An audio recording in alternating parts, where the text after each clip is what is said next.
बहुत ध्यान से सुनना।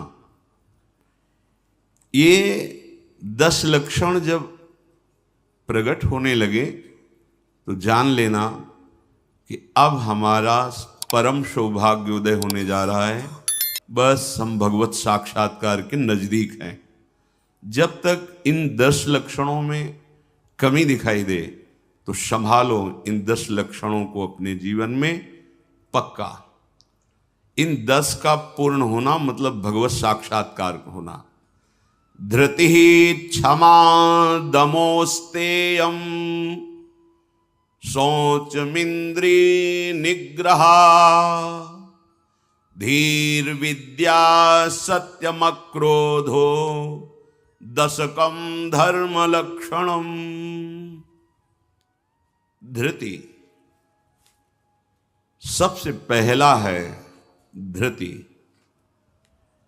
किसी भी प्रकार का संकट, अपमान, विपरीतता, प्रतिकूलता, दुख आ जाए, पर जो हमने भगवत प्राप्ति का लक्ष्य लिया है, चाहे गृहस्थ हो या विरक्त हो, भगवत प्राप्ति का लक्ष्य लिया है, अब वो नहीं छूट सकता, चाहे कुछ भी हो जाए। पहला लक्षण स्वीकृति इसीलिए कहा है। बहुत जोर की बात है।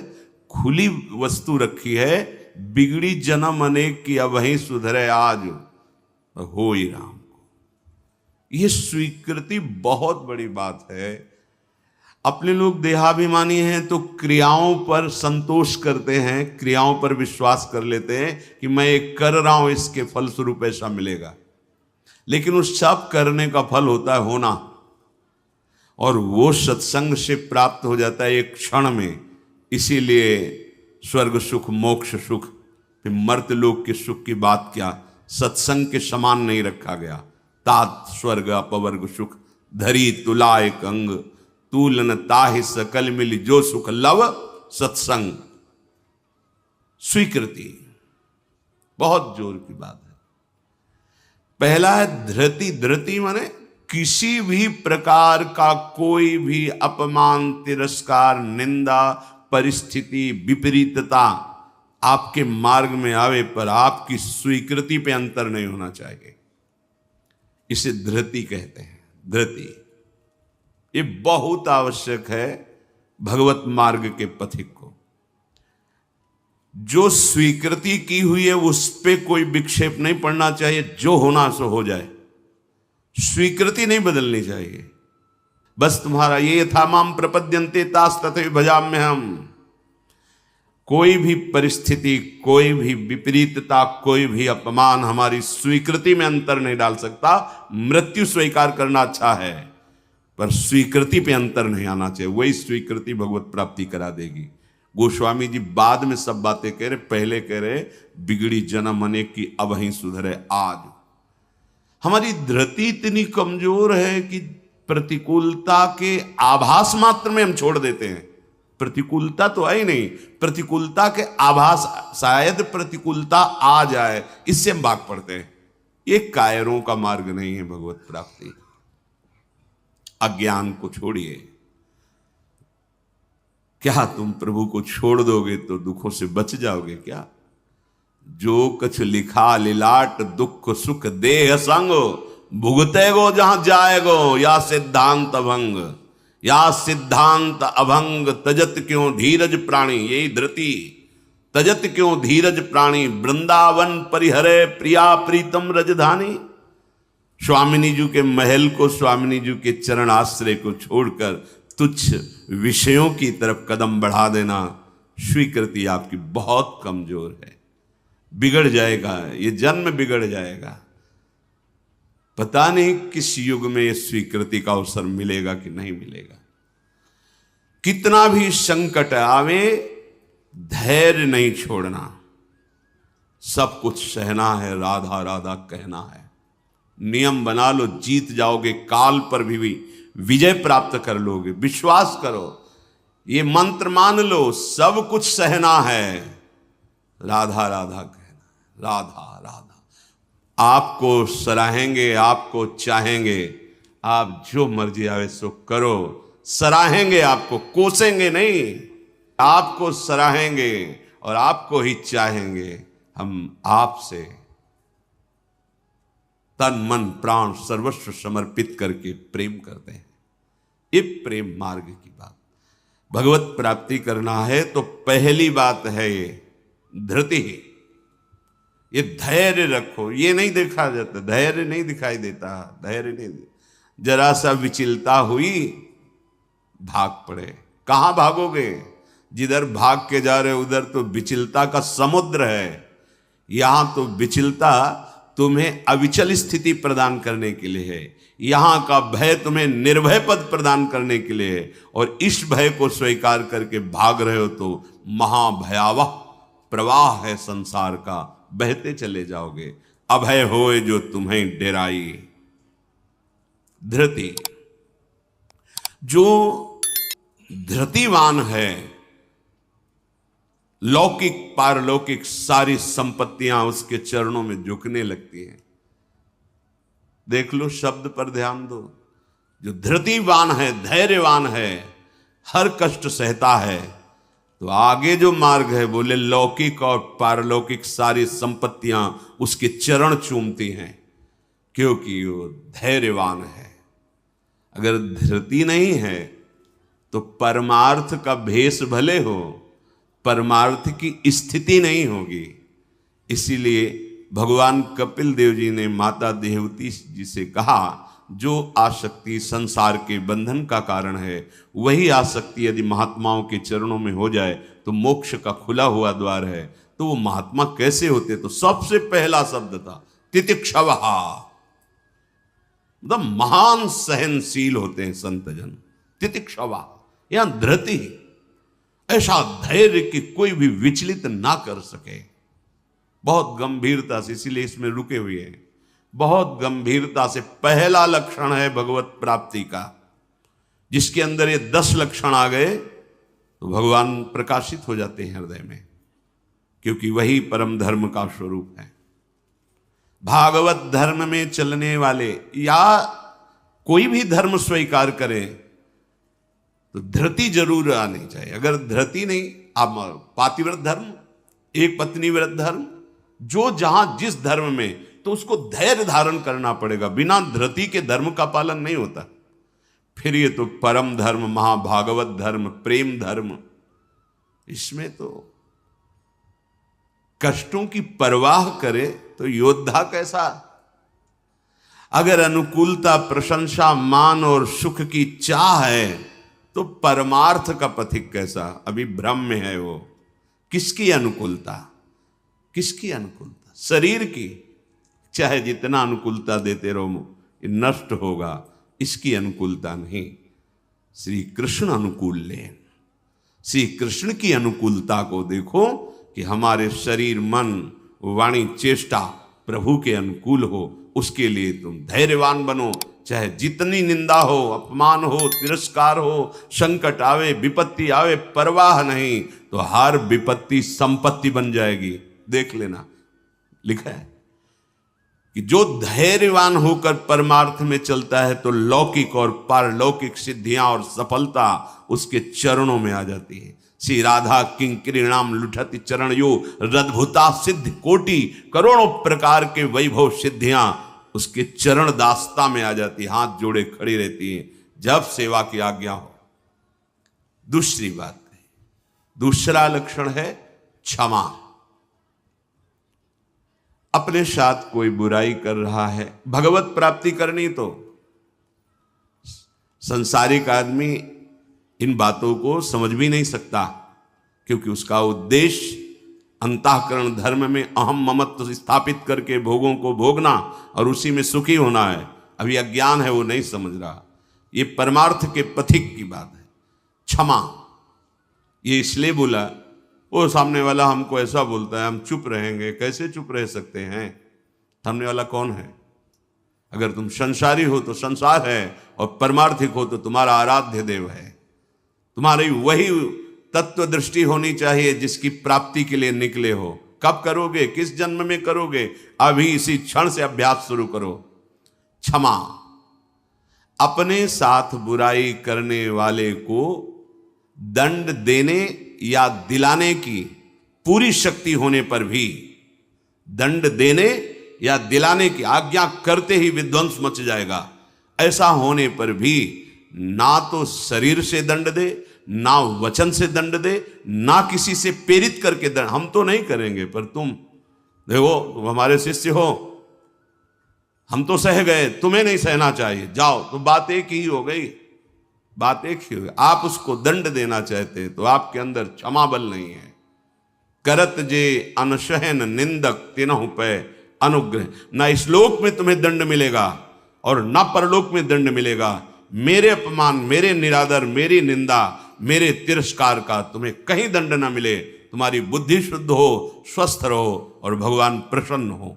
ये है परमार्थ के पथिक का हृदय। विचार करो, जो अनशहन करके निंदा कर रहा है, अपमान कर रहा है, तिरस्कार कर रहा है, उसके लिए ठाकुर हरिदास जी के कोड़े पे कोड़े वो बरसा रहे निर्दयी और कह रहे हरि बोल कहता है। तब ऐसी पीड़ा में भी मुस्कुरा के कहते हैं भगवान बड़े कृपालु हैं, तुम्हारा मंगल करेंगे, क्योंकि तुमने भी कहा हरि बोल। तो ये 2 अक्षर हरि नाम तुम्हारी जिह्वा पे आया, अब मुझे विश्वास हो गया कि भगवान तुम्हारा मंगल कर देंगे। ये है महाभागवत की स्थिति। कितना भी अपमान, कितना भी क्लेश या निंदा करे, उसके लिए ना मन से अमंगल भाव हो, ना वचन से हो। देखो पूरी शक्ति है, पर ऐसे ऐसे महापुरुष हुए हैं कि अगर वो संकल्प कर ले तो क्या ना हो जाए। इतना उनके पास भजन बल है, तप बल है। साधारण आदमी उनका अपमान करके पीट के चला जाता, वो बताते भी नहीं कि किसने पीटा है, कभी नहीं। वो कभी लौट कर भी नहीं देखते किसने ऐसा क्यों किया है। क्यों? क्योंकि अगाध बोध संपन्न महात्मा जैसे अपने हाथ से, अपनी दांत से अपनी जिह्वा, अपने द्वारा कोई चेष्टा जो अपने को पीड़ा पहुंचा दे, किसको दंड देंगे? ऐसे वो आत्मस्वरूप सर्वत्र अनुभव करते हैं। इसलिए राग द्वेष रहित महात्मा के हृदय में ये आता ही नहीं है कि इसको दंड दिया जाए। अपने साथ बुराई करने वाले को दंड देने दिलाने की पूरी शक्ति रहने पर भी उसको दंड देने या दिलाने की भावना मन में भी ना आए और उसके हर अपराध को सहकर यथोचित चेष्टा करे कि उसको सुख पहुंचे, उसे भगवत साक्षात्कार होता है, उसे क्षमा कहते हैं। श्रीपाद प्रबोधानंद जी ने भी कहा नीचापमानम शुद्धा। नीच शब्द इसलिए कि आप उससे महान हैं, आप उस पर शासन कर सकते हैं, आप उसको दंड दे सकते हैं, पर उसके द्वारा किए हुए अपमान को सह गए। कैसे? अमृत मान करके। अमृत नीचा अपमान, जब कोई गाली दे, निंदा करे, अपमान करे, तब ये बात आवे भगवान इसका मंगल करे। ये भक्त हृदय होता है। अनुकूलता में तो सब कोई आशीर्वाद देने के लिए तैयार हो जाएगा। प्रतिकूल परिस्थिति में भगवत भाव युक्त हृदय होकर कोई अमंगल सोच भी उसके लिए ना करना, ये होता है। देखो, सर पे प्रहार किया नित्यानंद महाप्रभु के, जो जगाई मधाई के चरित्र में आता। महाप्रभु जब चैतन्य देव ये देखा तो सहन नहीं कर पाए कि ऐसे महाभागवत के प्रति ऐसा अपराध। क्रोधावेश लोग चरण पकड़ लिए नित्यानंद महाप्रभु ने कि चैतन्य महाप्रभु का प्रभु, ये आपकी विशेष कृपा के पात्र है। नाथ, आपका अवतार दंड देने के लिए नहीं हुआ, आप कृपा कीजिए। ये आप कह दो कि वो तो अवतारी पुरुष हैं, तो हम किनके बच्चे हैं? हम किस मार्ग में चल रहे हैं? हम उन्हीं के तो बच्चे हैं, उन्हीं की तो अंश हैं, उन्हीं की तो शरण में है। वही नाम जो बोल रहे हैं वही तो हमें दे रहे हैं, कोई दूसरा नाम थोड़ी दे रहे। वही कृष्ण नाम दे रहे हैं, वही राधा नाम दे रहे हैं, जिसमें ऐसी अपार सामर्थ्य है। वो तो स्वयं प्रभु हैं, पर हम कौन हैं? उन्हीं प्रभु के तो अंश हैं, उन्हीं प्रभु के बच्चे हैं, उन्हीं के चरण शरण में हैं, उन्हीं के वचनों के अनुसार चले तो वैसी ही कृपा का अनुभव होने लगेगा। क्षमा, पहला धृति, दूसरा क्षमा, तीसरा है दम। दम कहते हैं इंद्रियों को विषयों से हटाकर प्रभु में लगाना। ये भगवत प्राप्ति के लक्षण वाले महापुरुष का जो भाव है। दमन करना। हमारी इंद्रियां बहिर्मुख होकर भोग भोगना चाहती हैं, इनका स्वभाव बन गया है। दुर्वासना मम सदा परिकर्षयन्ति।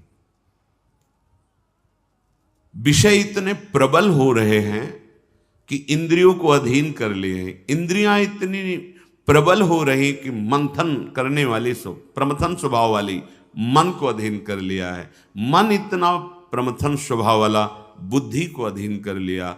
अब बुद्धि विषय में सुख मान करके सब छूट दिए हैं, तो इंद्रियां मन विषयों में विचरण कर रहे हैं। जो भगवत प्राप्ति करने की लालसा वाला उपासक है वो दम रूपी सद्गुण से युक्त होता है। दम अर्थात दमन करना, इंद्रियों का दमन करना थोड़ा कठिन है। कामा संजायते क्रोधा, क्रोधा इष्टमति विभ्रमा। जब हमारी कामना बन जाती है कि ये मैं भोग भोगूं और उसमें बाधा पड़ती तो क्रोध आ जाता है। बस ये कामना संकल्प न बनने पावे तो बहुत जल्दी निवृत्त हो जाएंगे। संकल्प बनने का समय हम देते हैं।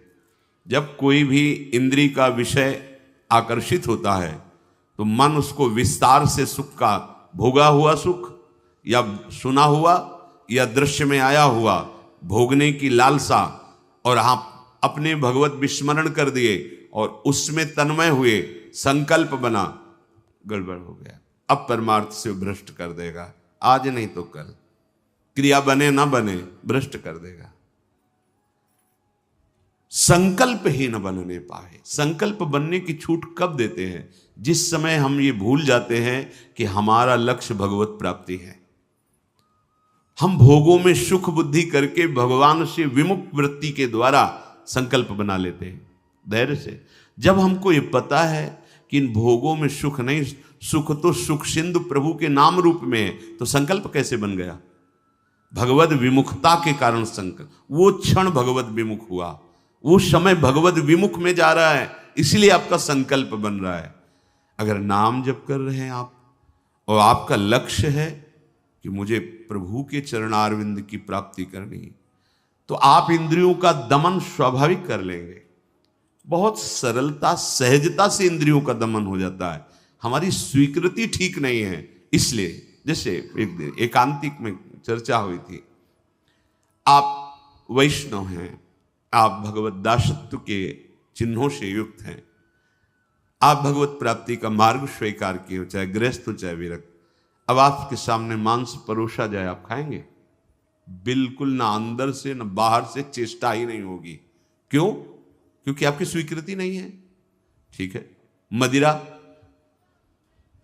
ना अंदर से ना बाहर से स्फुरण ही नहीं होगा उसको पाने का। क्यों? आपके अंदर स्वीकृति ही नहीं। लेकिन बेविचार, मैथुन, गंदी बात, क्या आपकी ऐसी स्वीकृति है जैसे मदिरा और मांस के प्रति है तो उसी पंक्ति में, पर आपने इसके लिए स्वीकृति छोड़ दी, आपने इसकी गुंजाइश रख ली। अब आप गिर जाएंगे, आपकी इंद्रियां आपको गिरा देंगे। दूसरे की जरूरत नहीं, आपका मन ही आपको परेशान कर देगा, भ्रष्ट कर देगा। क्या आपकी ऐसी स्वीकृति है? और है तो आप बोलो, आपके सामने मांस परोसा जाए, मदिरा रखी जाए, तो क्या अंदर से स्फुरण होगा? स्फुरण ही नहीं होगा। आप देख लो ना, स्फुरण ही नहीं होगा और आपकी भौं चढ़ जाएगी। आपको पता नहीं आप ये क्या, या तो उठ के चल देंगे, बिल्कुल संभाषण भी नहीं करेंगे। ऐसा ही जो शास्त्र विरुद्ध आचरण है, सबके प्रति क्यों नहीं हो रहा? जो हमारे शास्त्रों में भगवत प्राप्ति के विरुद्ध आचरण बताए गए, आप उनको एक लाइन में ही बताया गया है। आप उन शब्दों में दो को तो मान लिए, त्याज्य, स्वीकृति ही नहीं उनके प्रति कि हम वैष्णव हैं, भगवत दास हैं। तो फिर व्यभिचार, मैथुन, ये गंदी चेष्टाएं, इसको उस पंक्ति में क्यों आप स्वीकृति में रख लिए? आपने स्वीकृति की है, और यदि आपकी स्वीकृति वैसे है तो आप बोलो कैसे हो सकता है वो दो बातें जो बोली, कैसे आप स्वीकार नहीं कर सकते? प्रार्थना करने पर, एकांत में मिलने पर भी आप उन वस्तुओं का सेवन नहीं करेंगे, क्योंकि आपकी स्वीकृति नहीं। ऐसे ही स्वीकृति आपकी भगवत प्राप्ति की है तो उसमें बाधक है, फिर आप उस बाधक क्रिया को, बाधक चेष्टा को एकांत में क्यों करते हैं? अपना नाश क्यों करते हैं? ये इंद्रियां और मन मिलकर आपको स्वरूप विस्मृति के गर्त में डालती जा रही। जितना भोगों में सुख का अनुभव करोगे उतने ही आत्मस्वरूप की विस्मृति के गर्त में चले जाओगे। भगवत विस्मृति, काम संजायते क्रोधा, क्रोधा स्मृति विभ्रमा, स्मृति भ्रंशात बुद्धिनाशो, बुद्धिनाशात प्रणश्यति। भगवत प्राप्ति के लिए दमन करना सीखे इंद्रियों का। श्री हरिवंश नाम बल लहों, अपने मन भाई सब कहों, रहों शरण हरिवंश की। भगवत शरणागति और नाम जब दमन कर सकते हो इंद्रियों का, संकल्प बन जाएगा तो फिर बहुत मुश्किल पड़ेगा, क्योंकि क्रोध प्रकट हो जाएगा। जिस इंद्री के संयोग सुख में आप तन्मय हो रहे हो, उस इंद्री सुख में बाधा पड़ेगी तो आपके अंदर राक्षसी भाव जागृत हो जाएगा। आप कुछ भी कर सकते हो, उस समय मन आपको अपने अधीन किए, आप राक्षसी बुद्धि से युक्त हो जाओगे। बहुत सावधान। दम, पहले ही हमारा निश्चय है भगवत प्राप्ति, हम प्रभु से मिलने के लिए चले, तो जो प्रभु के भाव में डूबे हुए महापुरुष जनों ने निषेध किया, ये नहीं, उसको बिल्कुल वैसे ही देखो जैसे और निषेध पदार्थ हैं। दम शब्द से है इंद्रियों का निग्रह, पर इंद्रियों का निग्रह होता है मन के द्वारा, और मन इंद्री दोनों मिल मना खष्टान इंद्रियाणि प्रकृति स्थान कर सेती, तो बची बुद्धि। अब बुद्धि शुद्ध हो तो मन पर अंकुश लगावे, लगाम खींचे, तो इंद्री रूपी घोड़े सहज मार्ग में आ जाएं। सहज मार्ग है भगवत मार्ग, विषम मार्ग है संसार मार्ग। बहुत सावधान। और बुद्धि तभी शुद्ध रहेगी जब हर क्षण प्रभु का स्मरण करेगी। भगवान से वियोग प्राप्त हुई बुद्धि, वियोग माने भगवान से विलग हुई बुद्धि शासन नहीं कर सकती मन और इंद्रियों पर, और भगवान से योग को प्राप्त हुई बुद्धि इनको अपने शासन में रखेगी। तो बुद्धि योग कैसे बने? तो तेसाम सतत युक्तानाम भजताम प्रीति पूर्वकम, तो ददामि बुद्धि योगम तम येन माम उपयांति ते। श्री भगवान के वचन। अगर तुम सतत भजन कर रहे हो तो बुद्धि भगवान से युक्त हो जाएगी, भगवान में तन्मय हो जाएगी, इतनी सामर्थ्यशाली हो जाएगी, जहां चाहेगी वहीं रथ को खड़ा कर देगी। लगाम है मन, घोड़े हैं इंद्री, शरीर है रथ, बैठा है जीवात्मा और हाँक रहा है सारथी बुद्धि।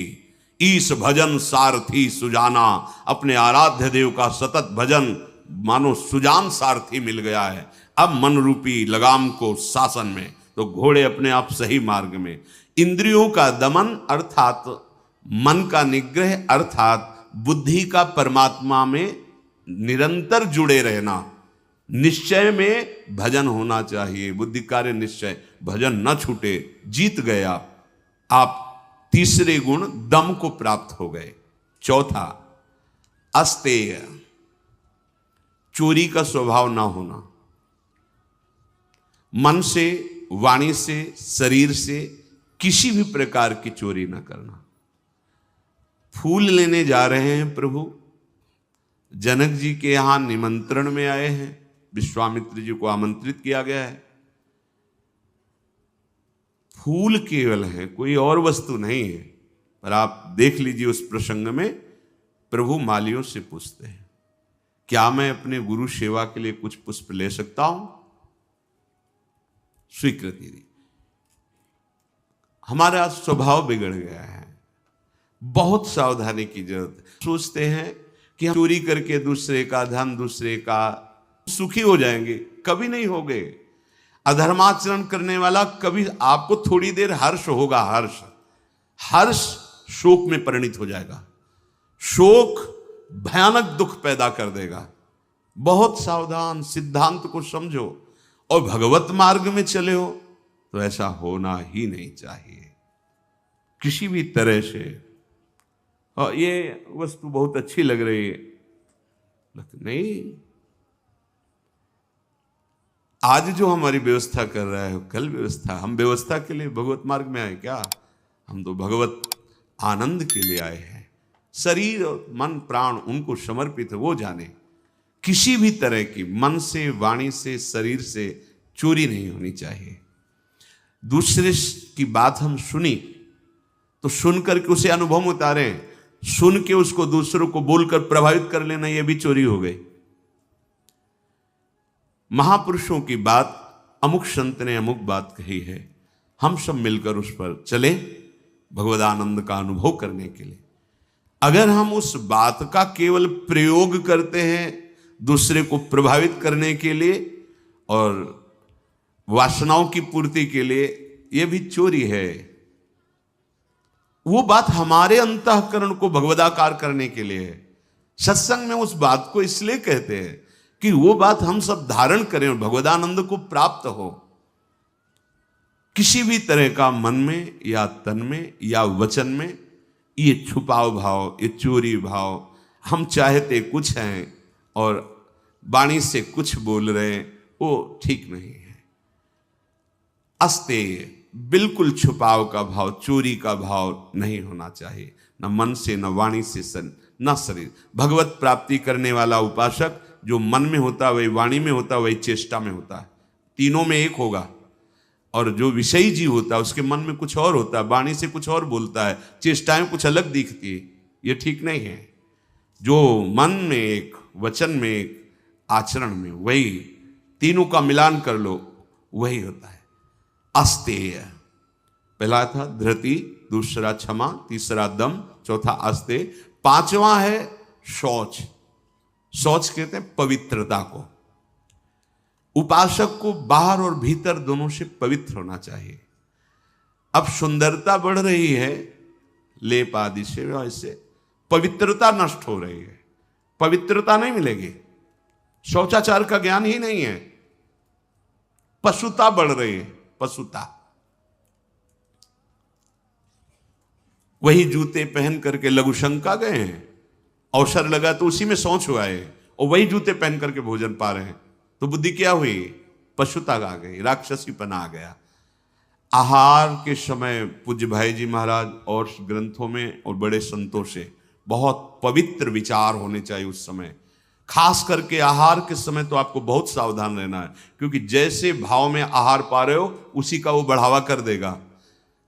पवित्र आहार, पवित्र चिंतन करते हुए, इसलिए पहले भगवद अर्पित किया जाता है, एक एक कवल नाम जप करते हुए। बहुत सुंदर 24 घंटे उसका देखना प्रभाव बहुत सुंदर पड़ेगा। बाहर आपका शरीर पवित्र होना, उसके लिए दिनचर्याएं हैं, पवित्रता का निर्वाह, बहुत सावधानी। वो अब देखो ऐसे लोगों के आचरणों का अनुकरण किया जाता है जो शौच होकर जल ही नहीं लेते। वैसे ना क्या कहते हैं उसे, हाँ टिश्यू पेपर, वाह। आचरण बिगड़ते हुए पशुता में बदल गए, जैसे पशु ने सोच के चल दिए। अरे भाई, मनुष्य शरीर मिला है पवित्र, मतलब बुद्धि काम नहीं कर, उसे बड़ा माना जाता है। सोच होकर के पवित्रता ना करना बड़े आदमी है, वाह। आचरण पवित्रता है ही नहीं, कैसे तुम भगवत चिंतन अखंड कर लोगे? कैसे तुम्हारे सदविचार आवेंगे? बाहरी और भीतरी दोनों पवित्रता चाहिए। बाहरी पवित्रता ये जल से, मिट्टी आदि, रजा। देखो चाहे जितना आप साबुन लगाओ हाथ में, बाद में थोड़ी रज का प्रयोग जरूर करो। रज से पवित्र माना, जैसे वो इतनी बड़ी बोतल में क्या आता है, डिटॉल वाला वो नहीं होता, उससे हाँ जो हैंड वॉश जो भी ऐसे ऐसे धो लिए, माना ठीक अच्छा है, पर रज का प्रयोग जरूर करें। थोड़ी रज लेकर हाथ, बिना रज से आप पवित्र नहीं माने जाएंगे। आप जैसे साबुन वगैरह तो करो, हम कहते करो, पर इससे आप रज का प्रयोग जरूर, एक बार ही सही, पर ऐसे और रज आएगी तो नाली जाम हो जाएगी, और ऐसा नहीं, हम कहते थोड़ी तो प्रयोग करो रज का। नहीं, वो नाली तो खुल भी सकती है, इधर बुद्धि की नाली जाम हो गई तो और गड़बड़ हो जाएगा, नहीं हो जाएगा, जन्म जन्मांतर बिगाड़ती चली जाएगी। अब कैसे समझावे, मतलब बड़ा समय विचित्र आ रहा है। लघु शंका में बैठना है तो जो सोच की सीट उसी पे बैठना है, किए लघु शंका और निकले उछल दिए। अरे पूरे अपवित्र हो गए, उस पे बैठने के लिए उतना ही वस्त्र धारण करो जितना तुम्हें धोना हो, तभी आप भगवत मार्ग में चलने, तभी आप चल सकते हैं। बुद्धि काम नहीं करेगी। अब जरा सा भी कुछ भी मुख में जाता है तो हमें कई बार समझाना होता है, श्री जी का प्रसाद है, प्रसाद, तब मन मंत्र की तरफ बढ़ता नहीं, एकदम घबरा के मुख में कुछ गया जूठा हुआ तो उसे समझाना पड़ता है, चरणामृत है, श्री जी का प्रसाद है। अभ्यास, हम बातचीत कर रहे हैं और बाथरूम के पादुका में पैर जा रहा हो, बंद मंत्र, नाम चलना प्रारंभ, हमें बाद में ज्ञान होगा, वो पहले हो गया। अभ्यास। अगर आपको कई बार शौच लगती है, आप बाथरूम तो बंद ही होते हैं, उचित वस्त्र धारण कर लो, या जैसा हाथ धो लिए, यहाँ से हाथ धो लिए, कुल्ला कर लिए, ये जो छिद्र है इनमें जल लगा लिया, कमर से स्नान, चाहे जितनी बार, इतना तो करना है। 2 बार तो सर्वांग आप कर लीजिए, बीमार हैं ऐसा है तो ऐसे कर लीजिए। अगर आप ऐसे पवित्र नहीं रहेंगे तो मंत्र नहीं चलेगा, भजन नहीं होगा। आप खुद देख लीजिए, बाहरी पवित्रता और आंतरिक पवित्रता, छल कपट ये सब अंदर न रखते हुए नाम जब चल रहा है, अंदर पवित्र हो जाएंगे। तो जल, मिट्टी और यथा योग्य जो गुरुजन आदेश करते हैं वैसी दिनचर्या से ये बाह्य शरीर की शुद्धि होती है। राग, द्वेष, दंभ, कपट, वैर, अभिमान, इन विकारों का नाश होने पर अंतःकरण स्वच्छ होता है। ये विकार सब नष्ट हो जाएंगे। सत्संग सुनते रहिए, नाम जप करते रहिए। तो ये शौच अर्थात पवित्रता, बाहरी और भीतरी दोनों आवश्यक है। प्रसाद के सिवा मुख में अगर कुछ भी है, जैसे आप राधा वल्लभ जी गए, किनका मंत्र चलाओ, जल, वो चरणामृत, तो आचमन, जल लेके आचमन करने की जरूरत नहीं। अन्यथा आप जैसे फिर तो अच्छे से कुल्ला करो, आचमन करो, फिर आप मंत्र जप करो, हर समय पवित्र। लघु शंका पहले बराबर कमंडल में जल रखते थे, अब तो कहीं जाना आना ही नहीं तो कमंडल पास रहेगा, उसमें छोटा सा गिलास। अपनी दिनचर्या में आप भगवत प्राप्ति के मार्ग में चले हैं और आप ऐसे ही मनमानी, ऐसा नहीं। हम गुरुजनों को, बड़े महापुरुषों को देखा, पवित्रता का निर्वाह, पवित्रता का निर्वाह नहीं तो फिर सेवा या सुमिरन दोनों में विक्षेप पड़ने लगेगा। मनमानी आचरण मत कीजिए। आपका वस्त्र पवित्र होना चाहिए, पानी से निकाल लीजिए, पवित्र होने। ऐसे मनमानी आचरण करोगे तो भजन में रुचि नहीं होगी। ये भगवत प्राप्ति जिसको होनी उसके लक्षण बताए जा रहे हैं। वो बाहर और भीतर से बहुत पवित्र रहता है। हम किसी को छूने की चेष्टा न करें। कोई छू रहा है हमें, उसमें कोई दोष, हम जा रहे हैं ऐसे छू गया कोई बात, हम किसी को बहुत सावधान। हमारे अंदर मंत्र चल रहा है, हमारे अंदर भजन चल रहा है, अब वो उसकी दिनचर्या क्या है, वो कैसे पवित्रता का निर्वाह करता है। तो अगर वो हमसे ऐसे धक्का लगे तो हम उस अपने को नहीं मान, हम अपनी तरफ से चेष्टा नहीं करते। बिल्कुल भगवत मार्ग में जो भगवत प्राप्ति के लिए बहुत सावधानी की, पवित्रता की आवश्यकता है। फिर है छठा, शब्द, स्पर्श, रूप, रस, गंध, इनका ऐसा प्रभाव है कि खींच लेते हैं। जैसे अभी कोई ध्वनि बजने लगे, आ जाएगा, प्रभाव पड़ा शब्द का। अभी कोई चीख दे, ऐसे शब्द का प्रभाव पड़ा ना, ऐसे रूप का प्रभाव पड़ता है, ऐसे रस का प्रभाव पड़ता है, गंध का प्रभाव पड़ता है, स्पर्श का प्रभाव पड़ता है। इसी प्रभाव को जीत ले जो, बस ये बात। हमारा जो नाम चल रहा है, अब कुछ भी गाए, कुछ भी बजाए, कुछ भी शोरगुल हो, उस पे अंतर नहीं पड़ना चाहिए। हम रूप आशिक हैं प्रियालाल के, आप कोई भी रूप हो, हम स्वादी हैं प्रियालाल के उच्छिष्ट के, अधरामृत के, जो उनका उच्छिष्टामृत भुक्त वही हुआ।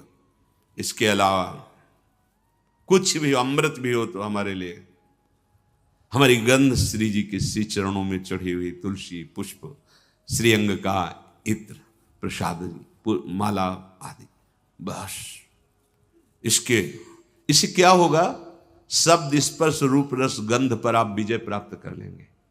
सनकादि के लिए जैसे आता है कि शब्द, स्पर्श रूप रस गंध पर विजय प्राप्त की हुई महापुरुष के भी घ्राणेन्द्री में जब प्रभु श्री हरि के श्री चरणों की तुलसी की गंध गई तो प्रेम विकल हो गए, ऐसा था।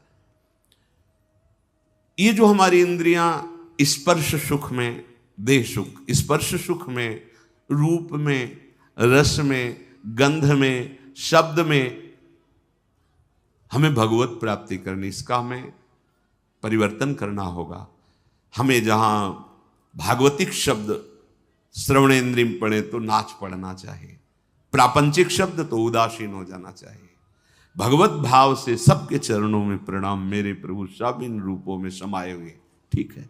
ऐसे कोई रूप, और वास्तविक जब आप इतने महान रूप की प्रेमी भाव में चल रहे हैं तो कोई रूप आकर्षण नहीं कर सकता, नहीं कर सकता, है ही नहीं। देवलोक भूलोक रसातल सुनि कवि कुल मत डरिए, सहज माधुरी अंग अंग की कही का सो पट तरिए। कौन सा रूप? कोई भी रूप ऐसा नहीं कि चित्त में क्षोभ पैदा कर दे। कई बार विनोद में कहा है कि जैसे मकान में आग लग जाए तो कैसा दिखाई देता है, ऐसे ही जो रूप आशिक प्रभु के होते हैं, कहीं भी कोई भी रूप बहुत सुंदर वो नहीं। जितना सौंदर्य यहां से ब्रह्मलोक तक है, हमारे प्रभु के सौंदर्य सिंधु के बिंदु के एक सीकर से है। कोटि काम मूर्छित हो जाए ऐसे तो लालजू महाराज हैं। एक काम पूरे त्रिभुवन में तांडव मचाए हुए है। करोड़ काम जिनकी मंद मुस्कान से मूर्छित हो जाए, वैसी जो लालजू की रूप लावण्य महिमा है, वो लालजू हमारी लाडली जू, निर्तन भ्रकुटी, बदन अंबुज मृदु, सरस हास, मधु बोलन तो अति आसक्त लाल। अब ऐसे रूप के आशिक, ऐसे रूप की चाह करने वाले किसी रूप में वो प्रभावित हो जाएंगे। ये जो छठवां है इंद्रिय निग्रह, अर्थात शब्द स्पर्श रूप रस गंध, ये जो इंद्रिय के ज्ञानेन्द्रिय के 5 विषय हैं, इन किसी विषयों को भी भगवद विमुख होकर स्वीकार न करें। प्रभु से अर्पित है, जैसे विशेष विशेष गंध हैं, पर अगर प्रभु को अर्पित नहीं तो हमारी घ्राणेन्द्रिय उसे वो आ रही पर उसका महत्व नहीं है। और प्रभु में अर्पित है, हमारी प्रियाजू के श्री चरणों में चढ़ा हुआ है, ये पुष्प है, ये इत्र है, ये माला उनके श्रीअंग, अहो भाग्य, बार बार वो जीत जाएगा। फिर उसके घ्राणेन्द्रिय को लुभायमान नहीं कर सकता। श्रवणेन्द्रिय यदि प्रभु के जस को सुनने के लिए बावरों सो रस में फिरे, खोजत नेह की बात, तो विश्व का कोई भी शब्द उसे आकर्षित नहीं कर पाएगा। और रसेंद्रिय यदि प्रभु का केवल उच्छिष्ट भोगती है, वाकेंद्रिय केवल प्रभु के जस में है, आप जीत गए शब्द स्पर्श रूप रस गंध। बहुत सुंदर बात है, हम यहीं फंस जाते हैं। देखो, एकांत में आप कौन सा शब्द सुनते हैं? बिल्कुल खुली बात है, सभा में तो हम गान कर रहे हैं, लेकिन एकांत में कौन शब्द आपको प्रिय है? अगर एकांत में आपको नाटक, नौटंकी, नाना प्रकार के प्रापंचिक विषय सुनने और देखने में रुचि है, तो अभी आप इंद्रिय निग्रह नहीं कर पा रहे हैं। अभी आप भगवत दर्शन की लालसा वाले उपासक नहीं हैं। समझिए, आपका लक्ष्य भगवत प्राप्ति है। आप अपने मन को समेटकर इंद्रियों सहित भगवान के चरणों में समर्पित करने की तैयारी कर लिए। आप कुछ नहीं, अब तो विश्वम्बर भगवान को समर्पित कर दो। पूरा विश्व वो देखे, आप उनको देखो, आप उनके चरणों का चिंतन करो। ये जो भगवत प्राप्ति के लक्षण की बात है, ये जन साधारण नहीं समझ सकते, इसलिए सावधान करके कह रहे हैं। आपका लक्ष्य बन गया भगवत प्राप्ति, तो आप ऐसे शब्द ना सुने जो आपके मन को खींच ले, ऐसे रूप को न देखें जो रूप राशि के दर्शन के लिए हृदय लालायित करना चाहते हैं हमारे मन को, हमारी इंद्रियों। ऐसा कोई रस, ऐसे कोई घ्राणेन्द्रिय का विषय, ऐसा कोई स्पर्श जो आपको भ्रष्ट कर दे अपने मार्ग से, सावधान। पर जो भगवत प्राप्ति की लालसा वाला होता है, वो शब्द स्पर्श रूप रस गंध, इस पर विजय प्राप्त किए होता है या विजय प्राप्त करना चाहता है। सातवां धी है। धी अर्थात बुद्धि। आपका आहार सात्विक होगा, संग सात्विक होगा, शास्त्र सात्विक होंगे, वार्ता सात्विक होगी, तो आपकी बुद्धि भी सात्विक हो जाएगी। जो रोज सत्संग सुनता है, सत शास्त्रों का अध्ययन करता है और प्रभु का नाम जप करता है और विचारवान है, विचारवान, वो बुद्धि भगवत प्राप्ति की योग्य हो जाती है। ध्यान दीजिए, जो रोज सत्संग सुनता है, सत शास्त्रों का स्वाध्याय करता है, भगवत भजन अर्थात नाम जप करता है और विचारवान है, कोई भी चेष्टा, कोई भी क्रिया बिना विचारे नहीं, विचार बिना विचारे जे करें चे पाछे पछताएं। हमें विचार करना है। ये जो हम सोच रहे हैं, जो हम करने जा रहे हैं, शास्त्र सम्मत है? नहीं, तो फिर नहीं। जिसमें निरंतर प्रभु में मन लगाने के सहयोग हो, ऐसा बुद्धि निश्चय करने वाली, वो भगवत प्राप्ति की योग्य हो जाती है। हमें वही सुनना है, वही देखना है, वही बोलना है, वही चेष्टा करनी, जिससे हमारा भजन बढ़े, भजन सुरक्षित रहे, भजन पच जाए। ये सारा क्षेत्र बुद्धि का है।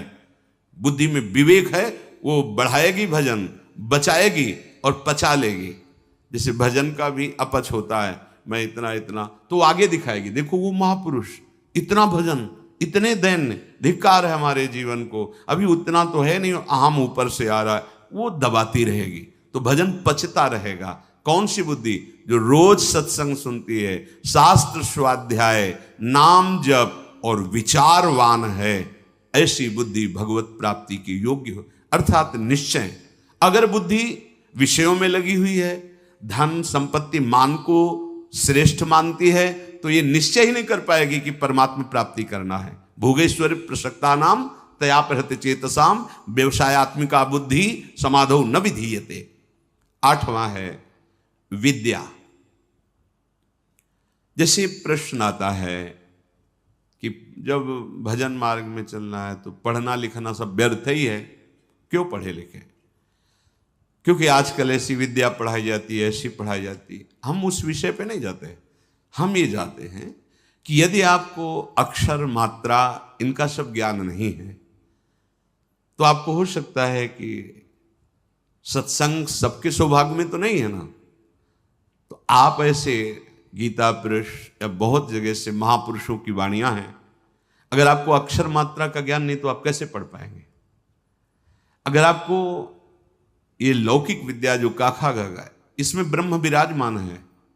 कई बार ये वार्ता हुई कि जैसे भगवान कण कण में विराजमान है, ऐसे हर अक्षर में विराजमान है। आ ब्रह्म का स्वरूप माना गया है।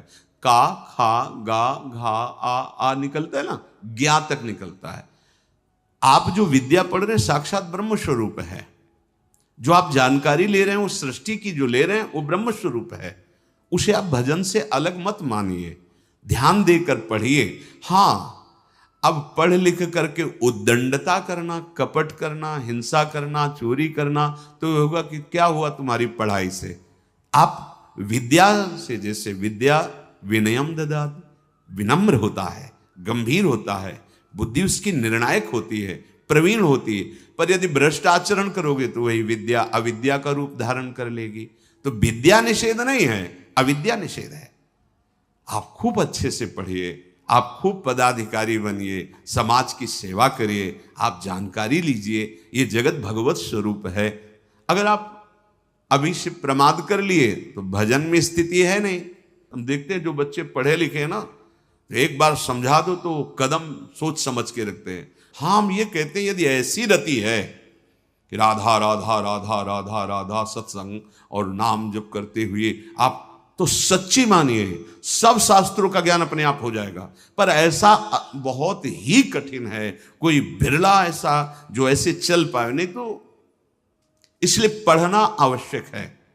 विद्या, जब आपके अंदर अक्षर मात्राओं का ज्ञान होता है, उसमें विषय भी रखे जाते हैं। आप संस्कृत पढ़ सकते हैं, आप ये पढ़ सकते हैं, आप ये अलग अलग विषय रखे जाते हैं। जैसे अपने जब पढ़ रहे थे तो एक विज्ञान का विषय था और एक आर्ट का विषय था, कॉमर्स का विषय था, नहीं, अलग अलग, कि आप संस्कृत ले सकते हो, आप अंग्रेजी ले सकते, ऐसे कई विद्या। अगर हमको अक्षर मात्रा और ठीक ज्ञान है तो हम वेद का स्वाध्याय कर सकते हैं, आगे हम संस्कृत पढ़ें, हम अपने शास्त्रों को पढ़ सकते हैं। अब ऐसा क्या कि शास्त्र तो आते नहीं, भजन में रुचि नहीं, तो आपके अंदर ज्ञान स्फुरित कैसे होगा? हम उन महात्माओं को देखकर बोला कि का नहीं पढ़े लेकिन एक क्षण भी नहीं नाम छोड़ रहे, तो सारा ज्ञान जागृत हो गया उनको। यही अपने वृंदावन में पूज्य मथुरा दास जी थे, वो खुद कहते थे, ए जी हमने कभी स्कूल का मुंह नहीं देखा, अर्थात कभी स्कूल नहीं गए, और 50-50 श्लोक महाभारत के एक साथ बोलते चले जा रहे हैं और फिर नंबर बाय नंबर उसका अर्थ बताते चले जा रहे हैं। ये सब क्या हो रहा है? बड़ा विचित्र है। जब हमारा चित्त प्रभु में जुड़ जाता है तो प्रभु पूर्ण है, तो कोई भी ऐसा ज्ञान नहीं जो उसके अंदर, पर अभी खेलने कूदने की अवस्था में प्रमाद स्थिति के कारण वो आड़ लेते हैं कि हम भजन करेंगे और विद्या नहीं पढ़ते, इसलिए पढ़ना चाहिए। पढ़ो, अब हमारी समझ में आया है कि पढ़ो, अपने को पहले दिनचर्या में लाओ, माता पिता के अधीन रहो, शास्त्र की बातें समझने के लिए विद्या का अध्ययन करो, कोई पद मिलता है तो समाज सेवी बनो, अधर्म का त्याग करते हुए धर्म पे चलने वाला महात्मा ही माना जाता है, चाहे वो गृहस्थ में हो चाहे विरक्त में हो। इसलिए विद्या ही अध्यात्म विद्या की तरफ ले जाती है। आप पढ़े लिखे हो, हमारी बात समझ रहे हो? नहीं, समझ नहीं पाओगे। अब पढ़े ही नहीं तो निवृत्ति का अर्थ क्या समझ पाओगे? पढ़े ही नहीं तो प्रवृत्ति का अर्थ क्या समझ पाओगे? उनकी बात जाने दो जिनको लोक परलोक से कोई मतलब नहीं है, बस शुरू है भगवान नाम निरंतर, वो सिद्ध महापुरुष। अब कहां वृत्ति है? स्कूल जाने की रुचि नहीं, विद्या पढ़ने की रुचि नहीं, मोबाइल के पूरे इंजीनियर हैं छोटे छोटे बच्चे। हाँ, मतलब अभी इतने बड़े हैं, वो क्या सर्च करना है आपको बोल दो, बस बोलिए, आप वो सर्च किए बैठे। क्योंकि वायुमंडल ऐसा है, वातावरण ऐसा है, 4 बच्चे जहां मिले तो बिना सीखे सब आने लगते हैं, उनको कुमार्गगामी प्रवृत्तियां। इसलिए विद्याध्ययन, शास्त्र स्वाध्याय, तभी वो अध्यात्म विद्या की तरफ बढ़ेगा। जिससे यथार्थ ज्ञान प्राप्त होता है उसे ही विद्या कहते हैं। नवा है सत्य। सत्य बोले, सत्य आचरण करे, असत आचरण, शास्त्र विरुद्ध आचरण नहीं, असत वार्ता। सत्य क्या है? भगवान है, सत्य नारायण है, सत्य श्री कृष्ण है। भगवत भाव से चर्चा करना, भगवत भाव से व्यवहार करना, ये सत्य आचरण होता है, ये सत्य वार्ता होती है। जैसा अंतःकरण और इंद्रियों में आपने निश्चय किया है वैसा ही बोलिए, उसमें छल कपट करके बनावटी शब्द दंभ वाले नहीं होने चाहिए। यह ध्यान में रखना चाहिए कि आप जो बोल रहे हैं उससे किसी के हृदय में ठेस नहीं पहुंचनी चाहिए। जो बोल रहे हैं उससे दूसरे को लाभ प्राप्त होना चाहिए। जो बोल रहे हैं वो यथार्थ सत्य होना चाहिए, कपट रहित, दोष रहित, अहित करने वाली वाणी नहीं होनी चाहिए। और 10वां है अक्रोध। कोई भी आपके प्रति कैसा भी बर्ताव करे, आपको क्रोध नहीं करना, यह नियम लेना है। इसमें दूसरा था क्षमा। क्षमा और क्रोध में अंतर है। जो हमारे प्रति अमंगल बर्ताव कर रहा है उसका मंगल हो, कभी अमंगल न हो, यह क्षमा है। अब जो हमें क्रोध दिला रहा है तो हमें नियम लेना कि हमें गुस्सा नहीं करना, वो दिलाएगा। देखो, जब आप परमार्थ पे चलते हो तो आपके अंदर और बाहर दोनों जगह ऐसी परिस्थिति पैदा की जाएगी कि आपको क्रोध आवे, आपके अंदर की वृत्ति बिगड़ेगी। बाहर का ऐसा व्यवहार हो सकता है, आपका साथी, आपका मित्र, आपके पास रहने वाला साधक ही आपसे विपरीत ऐसी चेष्टा, उस समय वो प्रेरित है। आपको देखना है कि इस समय प्रेरित है माया के द्वारा और वो मुझे गुस्सा दिलाने के लिए ऐसा विधान रचा गया, पर मैं गुस्सा नहीं होऊंगा। अगर सह नहीं पाते हो तो मौन हो, भाग जाओ वहां से, मौन हो के भाग जाओ।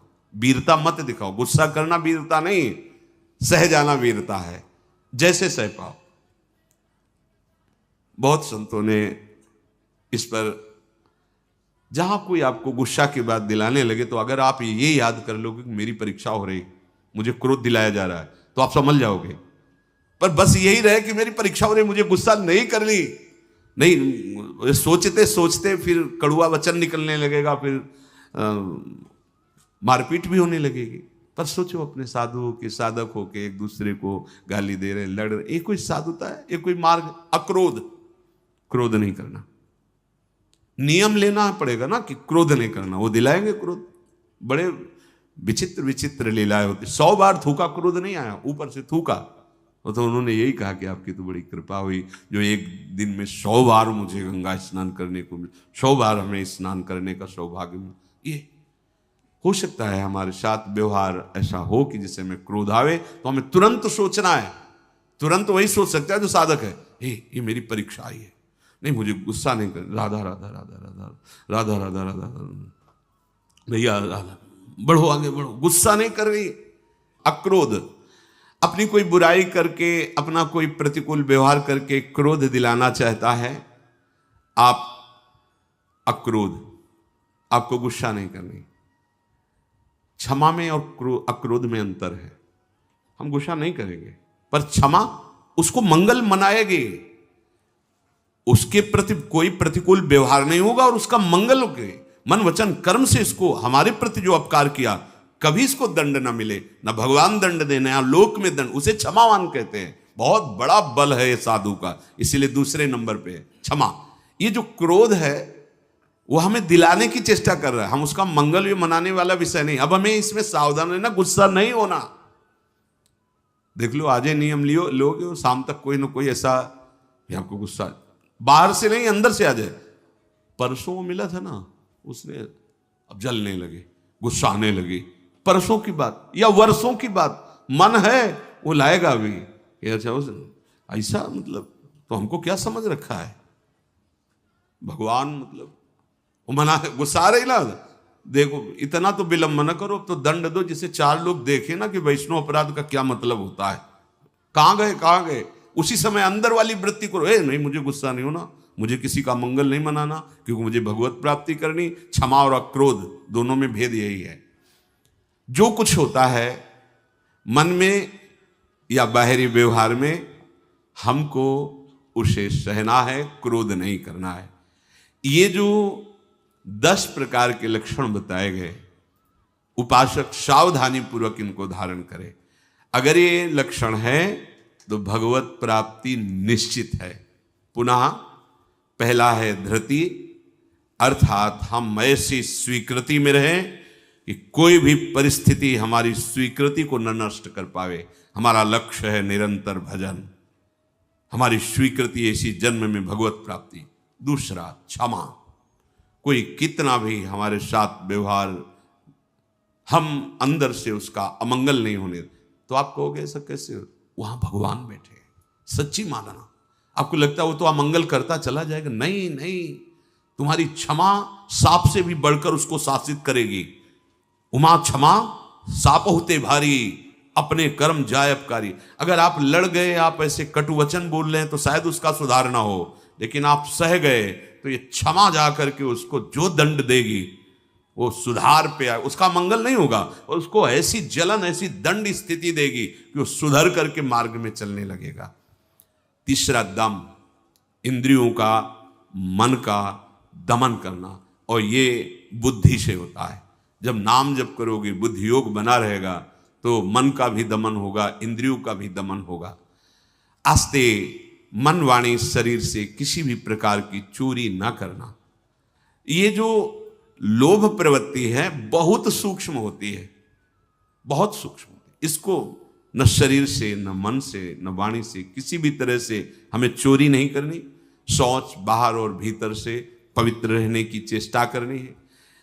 छठवां इंद्रिय निग्रह, अर्थात शब्द, स्पर्श, रूप, रस, गंध, ये हमें परास्त न कर पावे जो माया जनित है। सातवां धी, अर्थात सत्संग के द्वारा, शास्त्र स्वाध्याय के द्वारा, नाम जप के द्वारा, विचार के द्वारा हम अपनी बुद्धि को प्रभु से जोड़े रहें। विद्या, वही जो अध्यात्म विद्या तक पहुंचा दे। नवा सत्य, यथार्थ, प्रिय, हितकर भाषण, और सत्य हैं प्रभु। अगर प्रभु को लेकर आप वार्ता करते हैं, प्रभु को लेकर के आप अपने कार्य करते हैं, तो सब भगवत स्वरूप हो जाते हैं। 10वां अक्रोध, किसी भी परिस्थिति में गुस्सा ना करना। अपने लोगों को रहता है कि गुस्सा से सुधार हो जाता है, मुझे लगता है कि नहीं होता। कि नहीं जैसे हम गुस्सा करते हैं तो सब संभल जाते हैं, नहीं होता, क्योंकि वो आसुरी प्रवृत्ति है। आसुरी प्रवृत्ति से ना अपना मंगल होगा ना सामने वाले का। हाँ, भगवत भाव रखते हुए अगर वो नाटक है तो कोई बात नहीं। गुस्सा का एक नाटक भी होता है, वो ऐसे से ऐसा, पर अंदर ना जलन है, ना अंदर द्वेष है, न घृणा है। ये आप देख लो। ऐसा नहीं कि भरपूर गुस्सा हो गए फिर इसके बाद सिद्धि दिखाई कि हम तो नाटक कर रहे थे। वो भगवान अंदर बैठे हैं, वही भगवत प्राप्ति की बात है।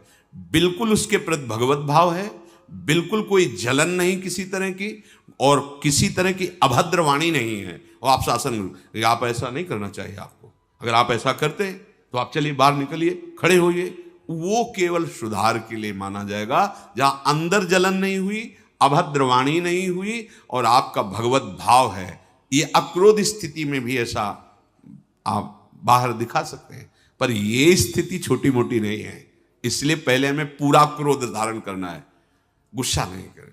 हमें लगता है कि अगर हम किसी से प्रेम बर्ताव, तो माना वो अभद्र है, माना उसका दुष्ट स्वभाव है कि दब गया, लेकिन ये हमारा जो सत्य स्वभाव है अक्रोध, ये जब महापुरुष जन जो समभाव में अक्रोध स्थिति में रहते थे तो कहा नहीं जाता कि सिंह और गाय एक घाट में पानी पीते थे।